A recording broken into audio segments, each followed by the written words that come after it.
Mari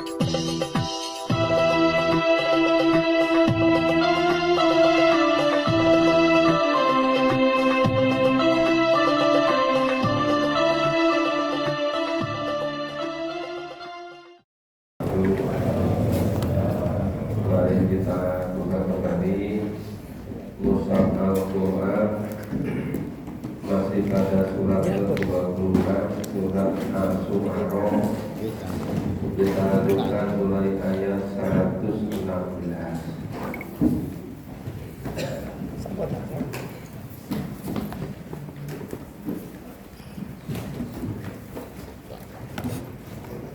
Surat ke-26, surat Al-Su'ara, mulai ayat 116.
Ini masih kelanjutan kisah Nabi Nuh alaihissalam dengan kaumnya. Jadi Nabi Nuh diutus oleh Allah menjadi rasul, ya, diutus kepada kaumnya untuk beriman kepada Allah, untuk bertakwa kepada Allah. Tetapi kaumnya bukan sekedar tidak mau, bahkan kaumnya ada yang mengancam akan merajam Nabi Nuh. Jadi Nabi Nuh berdakwah, kaumnya malah mengancam. Jadi tidak cukup tidak senang, tidak cukup tidak mau mengikuti, tapi sampai mengancam akan merajam Nabi Nuh. Ini 116. qalu la ilam tantahi ya Nuh, mereka berkata, mereka kaumnya Nabi Nuh, sungguh jika kamu, yang dimaksud kamu itu kamu Nabi Nuh, jika kamu wahai Nabi Nuh tidak mau berhenti, niscaya benar-benar kamu akan termasuk orang-orang yang akan dirajam. Kemudian karena Nabi Nuh ini diancam, ya, bukan hanya difitnah, bukan hanya dijelek-jelekan, bukan hanya digunjing, tapi sampai diancam, maka Nabi Nuh memohon kepada Allah, Rabbi inna qaumi kadzabun, ya Tuhanku, sesungguhnya kaum ini telah mendustakan aku. Fakta baini wa bainahum fatha, ya Allah, adakanlah suatu keputusan antaraku dengan antara kaumku. Wa najini wa man ma'iya minal mu'minin, dan ya Allah, selamatkanlah aku dan orang-orang mukmin yang bersamaku. Jadi ini sudah ibaratnya Bino itu sudah ke pojok, ya, sudah sangat kesulitan. Kemudian mohon kepada Allah supaya Allah menurunkan azab bagi mereka.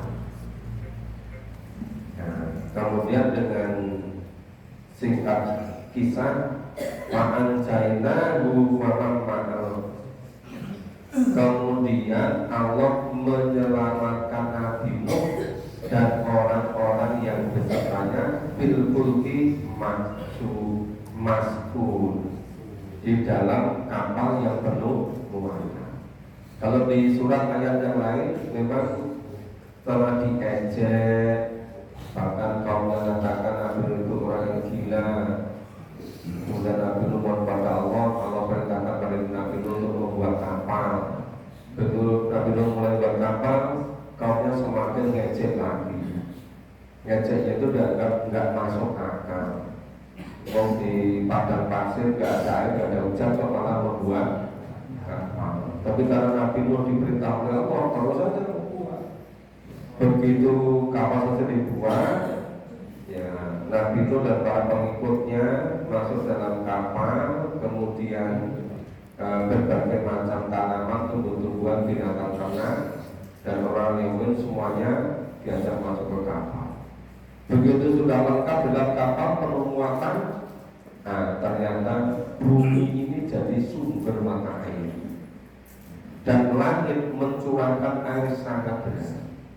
Dalam waktu yang relatif singkat, kemudian bumi terbenam, ya, sampai gunung-gunung yang tinggi semuanya terbenam.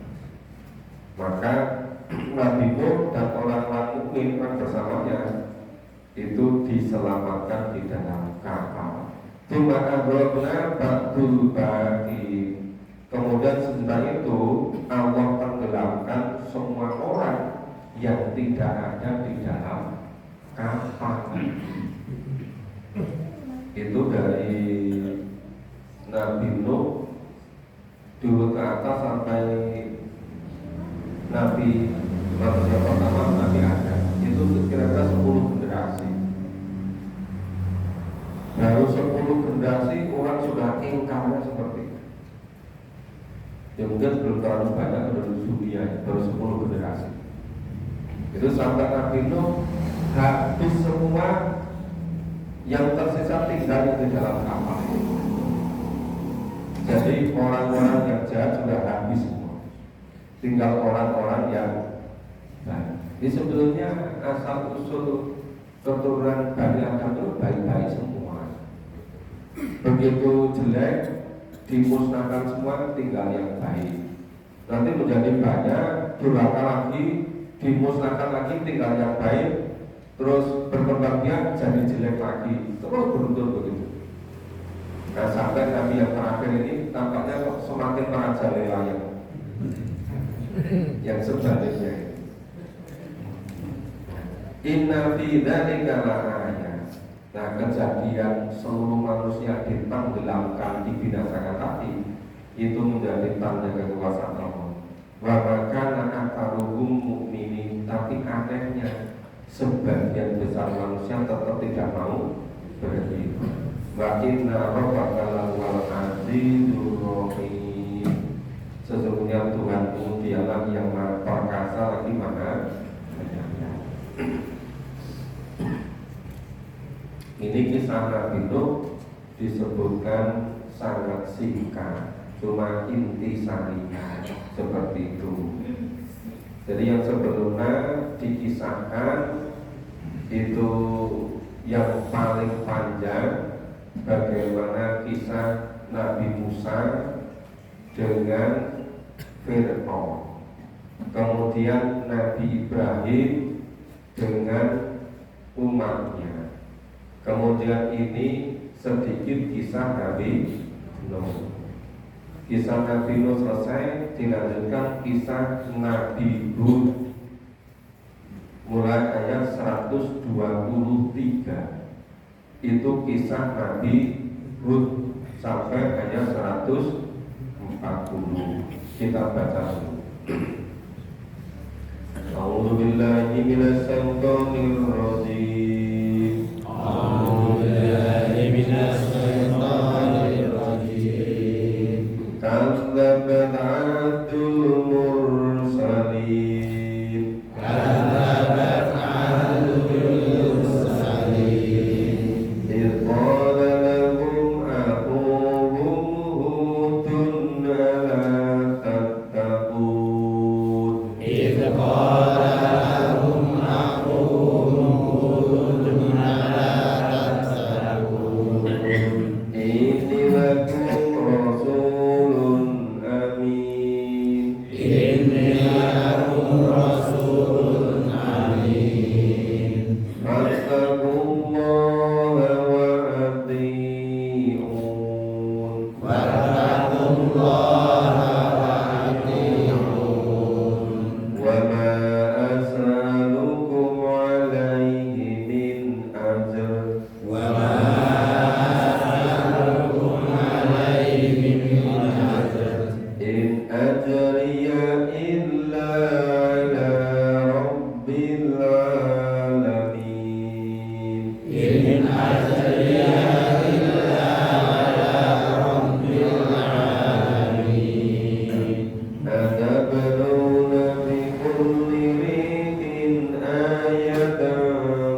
kepada kaum kaum telah mendustakan para rasul. Qala lahum aquhum hudun alla tattaqu, ketika saudara mereka yang bernama Nabi Hud, kenapa kok Allah menyebutkan saudara mereka? Karena zaman dahulu Nabi itu selalu diangkat dari salah satu dari kaum itu, dari bangsa itu. Nah, maka dulu itu bisa dalam waktu yang bersamaan ada beberapa nabi, karena masing-masing nabi diutus pada kaum tertentu.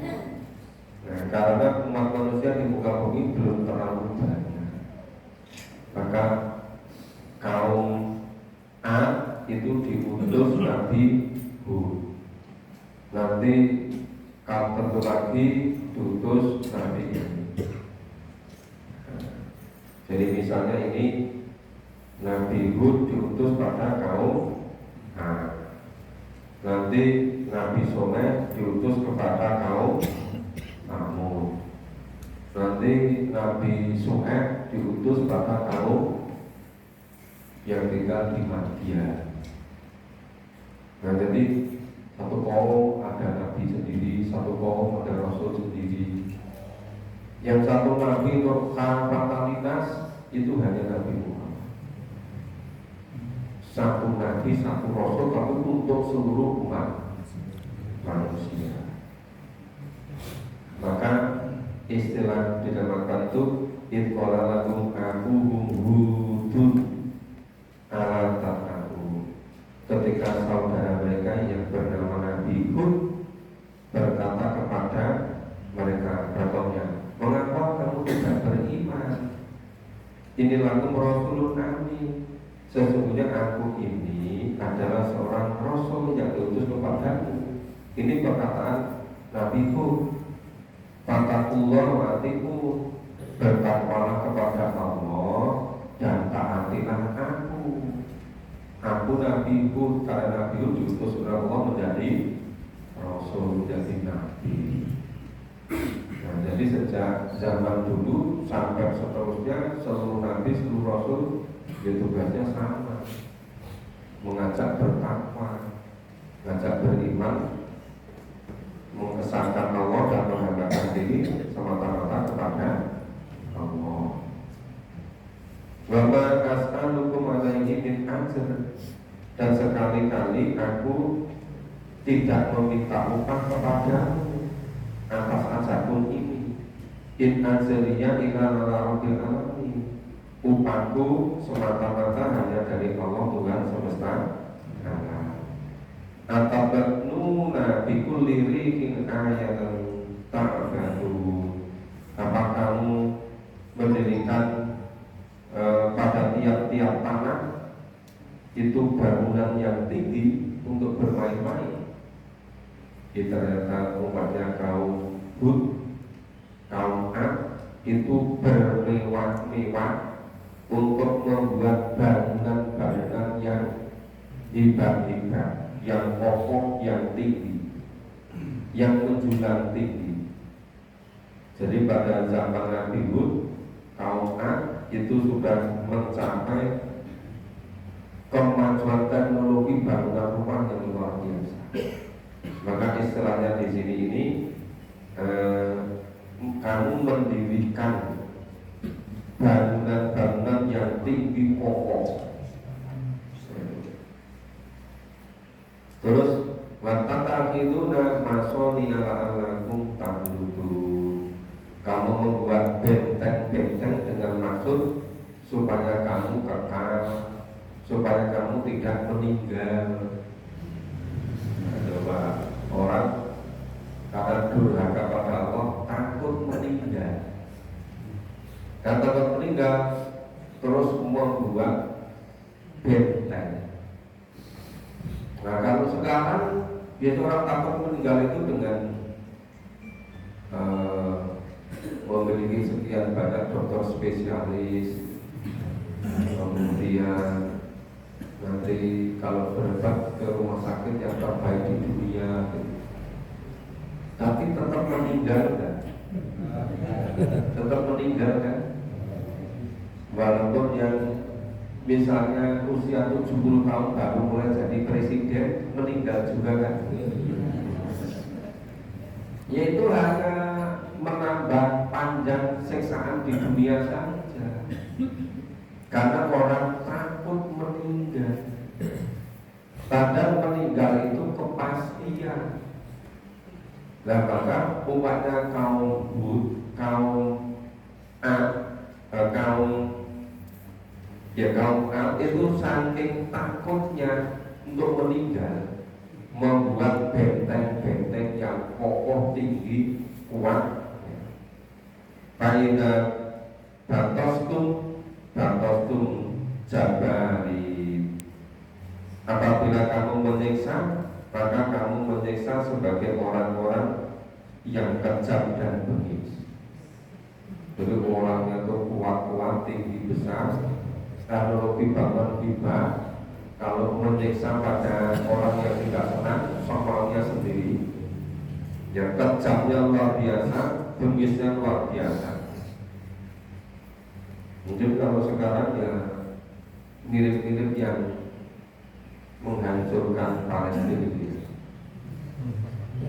Sudah ngerti kan? Ya kalau itu dikandani Allah aja nggak mau, sudah tidak mau dikandani oleh Allah, semaunya sendiri. Utusan Allah aja banyak yang mereka bunuh, apalagi cuma orang biasa. Maka dengan aturan dunia seperti apapun bagi mereka nggak berlaku. Maunya seluruh manusia di muka bumi itu harus manut sama kehendak mereka. Ya, aturan harus menurut mereka, benar salah itu harus menurut mereka. Tidak mau dengan aturan Allah, tidak mau dengan aturan Quran, mereka tidak mengakui. Ya jadinya hidup dunia penuh ini ancaman-ancaman, penuh kesengsaraan terus itu. Seluruh kekayaan dunia dihisap, diambil untungnya hanya untuk membuat senjata, untuk membunuh orang-orang yang tidak bersalah. Nah terus begitu. Maka dikatakan di sini, ya, apabila mereka menyiksa orang itu dengan siksaan yang kejam dan siksaan yang sangat bengis. Fattakullah wa'atiun. Maka Nabi mengatakan pada tokoh-tokoh kaum Ad, bertakwalah kepada Allah dan taatilah aku. Wattaqul ladzi amadakum bima ta'lamun. Nah, bertakwa kepada Allah yang telah menganugerahkan kepadamu apa yang kamu ketahui. Dari seluruh ilmu yang kamu miliki bisa membuat bangunan yang tinggi, kokoh seperti benteng, ya, yang orang-orangnya kuat, gagah perkasa, itu semuanya dari Allah. Amadakum bi an'ami wa banin. Allah akan menganugerahkan kepadamu binatang-binatang ternak dan anak-anak, semua disediakan. Wajannati wa uyun. Allah juga telah memberikan kepada kamu kebun-kebun, taman-taman, mata air. Kalau kebun, taman impian nggak ada airnya, baik nggak? Nggak baik kan? Maka itu apa ya? Namanya itu lamunan orang, pikiran orang. Itu kalau membuat taman itu seperti digambarkan surga yang ada dalam Al-Quran itu. Harus ada airnya yang bersih, di bawahnya sungai-sungai, ya ada buah-buahan, ada mata-mata lengkap di situ. Dan itu kalau bisa membuat seperti itu. Ya, ini aku alaikum ada bayumin hati. Nabi mengatakan sesungguhnya nanti akan ditimpa azab yang besar. Kalau diajak beriman sama nggak mau, diajak bertakwa tidak mau, suruh atiun mengikuti Rasul, mengikuti Nabi Hud tidak mau. Qalu sawa'un alaina, malah mereka katakan adalah sama saja bagi kamu semua ini. Ya. Wa awa'an tetap amlam taku minal wa ini. Kami semua ini sama saja. Apa kamu beri nasihat atau tidak kamu beri nasihat, sudah tidak mau mendengarkan. Nah, jadi tidak mau mendengarkan kebenaran, tidak mau memperhatikan kebenaran. In hada ila qulubul awali. Mereka katakan kami semua ini mengikuti agama dari adat kebiasaan orang-orang terdahulu.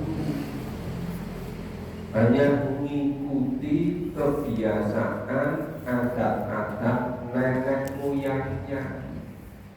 Jadi ternyata sejak para nabi, para rasul dulu, sejak kaum Ad, kaumnya Nabi Hud, kaumnya Nabi Ibrahim mengatakan semua begitu. Kami sudah mendapati ini dari nenek moyang kami dulu. Ini dari dulu-dulu juga begitu, tidak mau berubah. Ramananu bingung adabi. Dan kami sekali-kali tidak akan diadab. Sombongnya bukan main. Merasa tidak akan kena azab. Maka makan dabuhu makan dilakukan. Maka mereka mendustakan Nabi Hud. Inabi dari kalah ayat. Karena mereka mendustakan Nabi Hud, lalu Allah membinasakan mereka. Fa'ahlaknahu. Karena kaum Ad mendustakan Nabi Hud, maka Allah membinasakan kaum Ad. Yang kedua itu menjadi tanda kekuasaan Allah. Jadi maka akan mukminin, tapi tetap saja kebanyakan dari mereka tetap tidak mau beriman. Wa inna rabbaka lawal azizur rahim. Dan sesungguhnya Tuhanmu dialah yang maha perkasa lagi maha penyayang. Ini kisah Nabi Hud yang diutus kepada kaum Ad sudah selesai. Itu endingnya semuanya sama. Pola itu semua sama kisah dalam Quran. Ya, umat yang tidak mau beriman kepada Allah, kepada Nabi-Nya, kepada Rasul-Nya, yang membangkang, yang merasa hebat, yang sombong, yang memiliki teknologi sangat canggih, yang luar biasa hebatnya, tapi tidak mau beriman. Ujung-ujungnya pada akhir hidupnya semuanya meninggal dengan binasa. Itu baru di dunia. Itu baru dicicil siksa. Siksa yang sebenarnya mulai nanti di alam kubur. Puncaknya ya di neraka selamanya. Tapi anehnya kejadian tak terhingga banyaknya. Ya. Ada yang dikisahkan dalam Al-Quran, sebagian besar tentu tidak dikisahkan.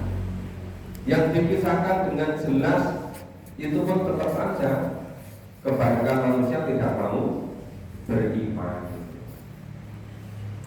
Oke, ini selesai kisah Nabi Hud dengan kaum Ad. Sekarang ini kisah Nabi Soleh dengan kaumnya yang bernama kaum Samud. Ini agak cepat karena kisah ini sudah berulang-ulang kan? Oke, maka agak cepat. A'udzu billahi minasy syaithanir rajim. A'udzu billahi minasy syaithanir rajim. Kadzabat Samudul mursalin. Kadzabat Samudul mursalin. Idh qala lahum akhuhum Shalihun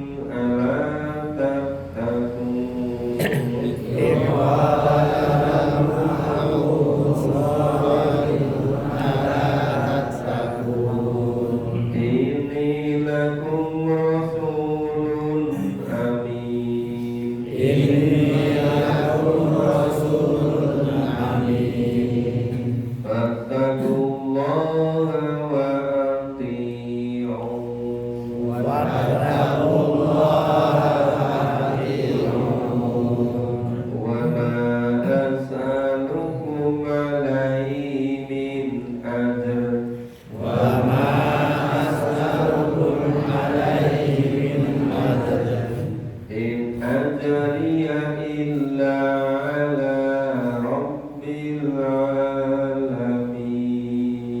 إن أجري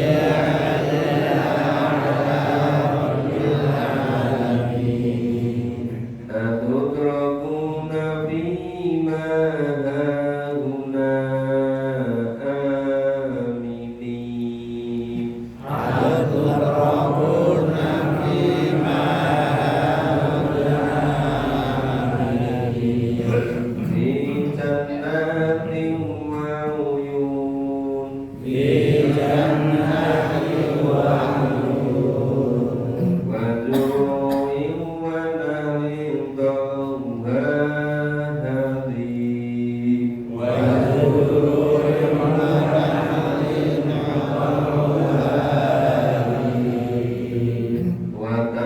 وتنحتون من الجبال بيوتا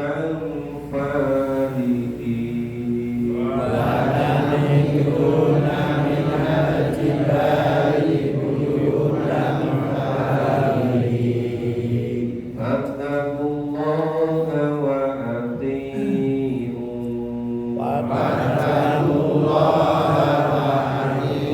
وأطيعون ولا تطيعوا أمر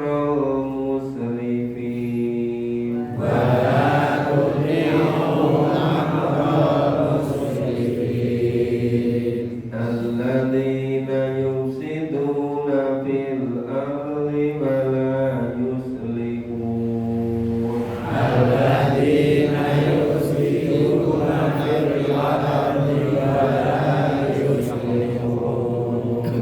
قالوا إنما أنت من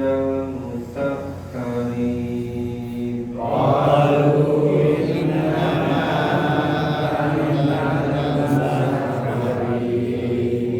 ما أنت إلا بشر مثلنا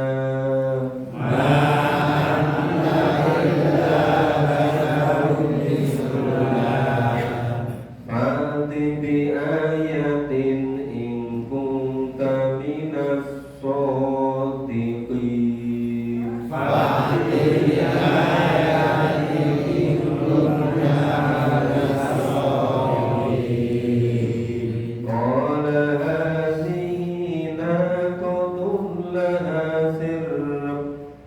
قال هذه ناقة لها سر ولكم سرب يوم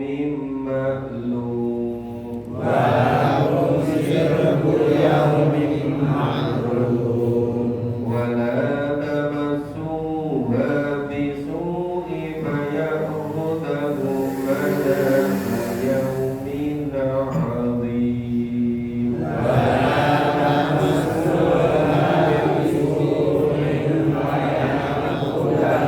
عذاب يوم عظيم فعقروها فأصبحوا نادمين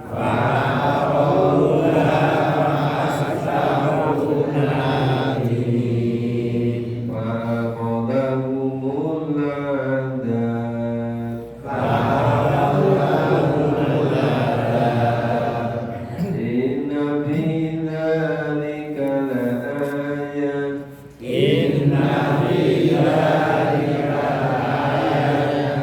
وما كان أكثرهم مؤمنين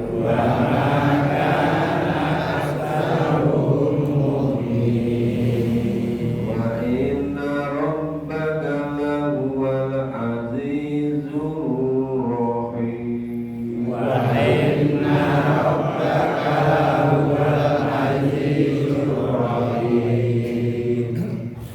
Jadi Allah mengutus Nabi Soleh alaihissalam kepada kaum Tsamud. Ternyata kaum Tsamud juga mendustakan Rasulnya. Nah, ini ketika Nabi Soleh berdakwah kepada kaumnya dengan mengatakan, mengapa kamu kok tidak mau bertakwa? Sesungguhnya aku Nabi Soleh adalah seorang Rasul yang dipercaya oleh Allah, diutus kepada kamu. Maka Nabi Soleh mengajak mereka untuk bertakwa. Maka bertakwalah kepada Allah dan taatilah aku. Aku sekali-kali tidak meminta upah kepadamu atas dakwaku ini.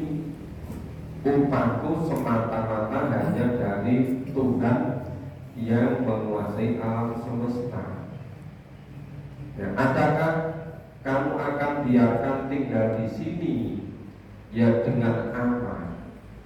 Apa kalau kamu takut, diajak beriman tidak mau, diajak bertakwa tidak mau, itu akan merasa aman. Ya, di tempat tinggal yang subur makmur, fi jannati wa uyun, ya di kebun-kebun dengan taman-taman, dengan sumber-sumber mata air, wa uyun, wazru'i wa nahri wa qawmuha hadid, tanam-tanaman, pohon-pohon kurma yang mayang-mayangnya itu lembut, berbagai macam jenisnya. Apa istilahnya itu? Tandanya besar-besar. Bapak Ibu kalau di sini pernah lihat pohon kolang kaling?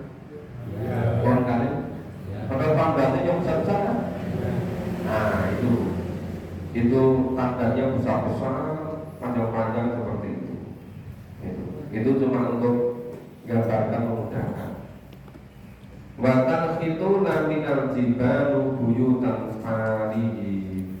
Coba itu, kamu itu sampai kamu paham sebagian dari bukit-bukit, gunung-gunung yang tinggi, kamu paham, kamu ukir, kamu jadikan istana-istana, jadikan rumah-rumah dengan penuh ukir-ukiran. Wah, hebat sekali. Jadi tadi kalau kaumnya Nabi Hud, kaum Ad itu terkenal bikin teknologi bangunan yang tinggi kokoh. Tapi kalau umatnya Nabi Soleh, kamu ini teknik bangunan mukir bukit. Jadi batu-batu di bukit itu diukir, dibikin istana, dibikin rumah, dibikin tempat-tempat tinggal yang nyaman gitu. Sekarang ada juga kan biasanya orang bikin hotel itu di kota gitu kan.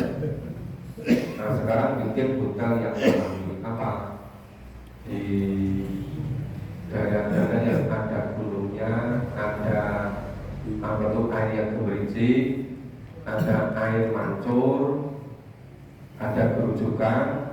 Di situ dibikin gua, kemudian dibikin hotel. Nanti penginapan, bikin penginapan satu malam bayar berapa? 500.000 atau 600.000 gitu. Ternyata peminatnya banyak gitu. Ya karena orang sekarang itu mencari keterangan tidak mau dengan tuntunan Allah, yang dicari begitu-begitu.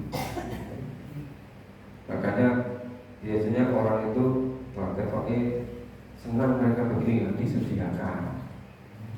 Nah, kemudian kalau libur begini, ya banyak peminatnya sampai ngantri-ngantri pesen dulu gitu kan.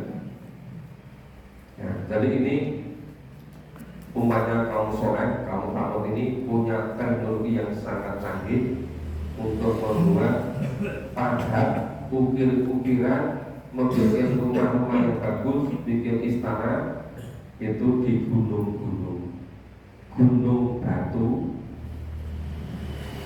Kalau mono itu alas, giri itu batu. Jadi alasnya batu. Itu diukir apa enggak? Rumahnya Pak Priyono diukir. Oh di kota ya, di kota Wonogirinya. Ya sekarang di gunung itu sudah mulai banyak kan bikin hotel yang alami itu. Nah, di gunung itu sudah mulai banyak itu. Kalau di daerah Karangin, daerah Taman itu mahal juga di situ. Nah, itu ternyata sudah sejak zaman kaum Thamud dulu. Nggak tahu sudah berapa ratus ribu tahun itu. Jadi bukan hal yang baru kalau sekarang orang bermewah-mewah dunia ini seperti itu. Kemudian fatakullah matiun. Nabi Soleh berdakwah, ngajak bertakwalah pada Allah, taatlah aku, wa tuti'u amral musyrifin. Janganlah kamu mentaati perintah orang-orang yang melewati batas. Alladzina yufsiduna fil ardi wala yuslihun.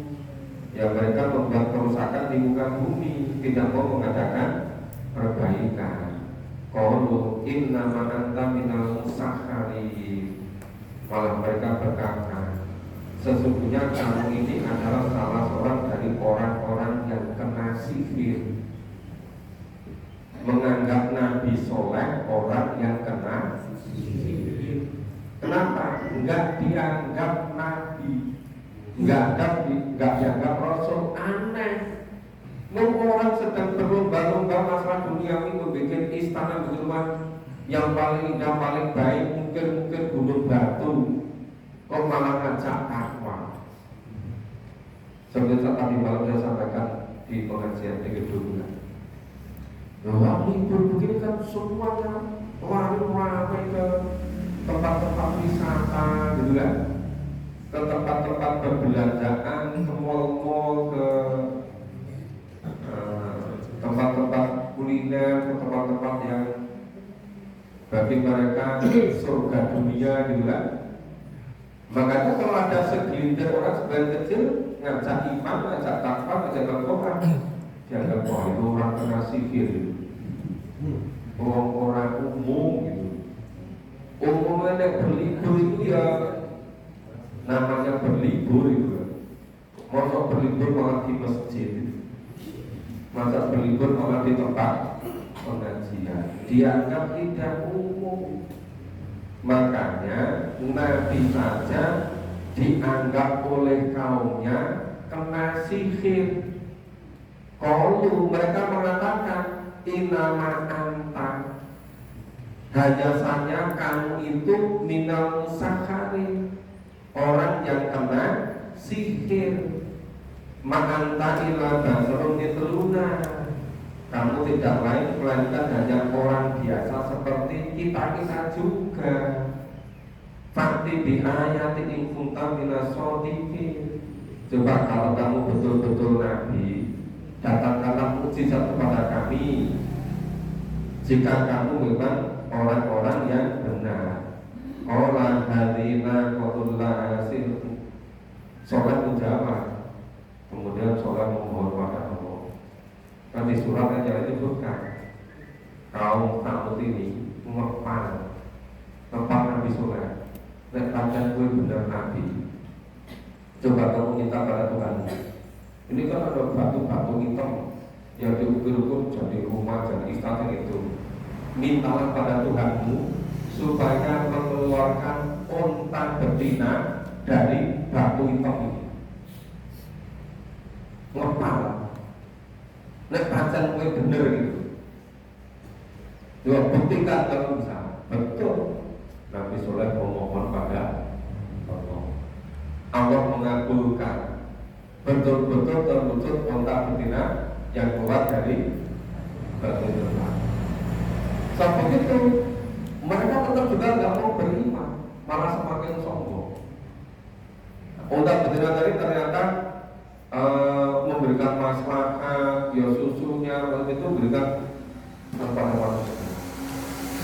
Terus itu ada tempat minumnya banyak karena menghasil susu yang banyak, menghasilkan itu kotoran yang banyak, dan semuanya berguna bagi manusia. Kemudian dipesan oleh Nabi Soleh. Dan sekarang permintaanmu sudah dikabulkan, bisa keluar dari batu ini unta betina. Buat jangan kamu ganggu unta ini, biarkan.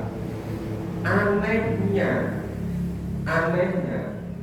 itu malah unta itu itu dibunuh. Orang hadina qatullaha sirbu walakum sirbu yaumi maklu wisnuka. Hari tertentu itu waktu minumnya unta. Riwayat tempat minum dari pagi. Balantama suha bisui fayakudakum radaku yaumil akhir. Dan janganlah kamu sentuh unta betina ini. Jangan kamu ganggu dengan sesuatu gangguan apapun. Sekecil apapun jangan sampai kamu ganggu, yang menyebabkan kamu nanti ditimpa azab malapetaka yang besar. Kamu semua akan dimusnahkan. Tapi malah gimana? Malah nyepelek. Karena koruha, kemudian malah mereka membunuh unta itu. Ya fa'asbahu nasimi. Lalu mereka menyesal. Sudah terlanjur membunuh unta. Fakodahul azab inabida nigalahaya. Kemudian Allah menimpakan azab pada mereka. 3 hari berikutnya angin puting beliung, angin panas, semuanya terbakar, semuanya musnah, kecuali Nabi Soleh dan pengikutnya. Tapi yang demikian itu bahkan asal ini anehnya sebagian besar orang tetap tidak mau beriman, tetap senangnya masih punya sampai sekarang. Coba nanti Anda perhatikan, betul-betul tiongkoknya nanti bukan tempat Nabi Quran, bukan masjid begitu. Tentu berbondong-bondong ke tempat-tempat yang mereka anggap menguntungkan, yang mereka anggap menyenangkan. Padahal itu semua hanya tipuan belaka. Itu hanya lahibun balapun di dunia ini. Itu hanya dikasih tinggal waktu sebentar untuk bergura-gura, untuk bersenang-senang. Nanti tinggal penyesalan dan penyesalan. Dari satu penyesalan ke penyesalan berikutnya. Wa inna rabbika lawal azizur rahim. Dan sesungguhnya Tuhanmu benar-benar Dialah yang Maha Perkasa lagi Maha Penyayang. Nah ini sampai ayat 159. Insya Allah besok pagi kita lanjutkan oleh ayat 150. Itu kisahnya Nabi Lut dengan kaum Sodom yang bibit sekawinnya dengan Nabi Lut sampai sekarang dikenal dengan kaum Sodom. Sekarang berkembang pesat namanya LGBT. Satu nanti terus kisah Nabi Suhaib. Satu terus baru Nabi Muhammad dengan Al-Qur'an. Sudah menjelang akhir di surat An-Nasr. Bapak Ibu kami ingatkan nanti malam sholat Isya. Ya, tempat kajiannya di Masjid Al-Mubarok di Tuku Waktu. Silakan yang bisa menyempatkan waktunya supaya bisa lebih fokus, bisa lebih memahami Al-Quran. Ya, karena kalau semakin diulang-ulang, insya Allah akan semakin mantap. Bagi yang menyempatkan silakan nanti bisa sholat bersama di sana, bisa juga justru sholat sama di masjid masing-masing, kemudian terus bersama. Waktunya memang nggak lama, dari sholat Isya berjamaah, sholat sunnah selesai langsung mulai. Ya, untuk memahami Al-Quran.